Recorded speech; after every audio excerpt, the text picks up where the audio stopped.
lane 0 is Canlas of Boston Resort Aquatic Club. Swimming on lane 1 is Valera of Atlantine Dolphin Swim Team. Swimming on lane 2 is Matienzo of Boston Resort Aquatic Club. Swimming on lane 3 is Gallianero of Flush Swim Club. On lane 4 is Montes of Flush Swim Club. Swimming on lane 5 is Equibal of Flush Swim Club. On lane 6 is Gomosena of Flush Swim Club. Swimming on lane 7 is Usman of Union College Aquatics. Swimming on lane 8 is Flores of Aquas Prime Swim Club. And swimming on lane 9 is Regalago of Atlantine Dolphin Swim Team.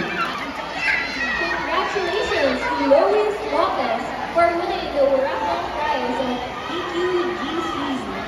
Please receive the announcement table later.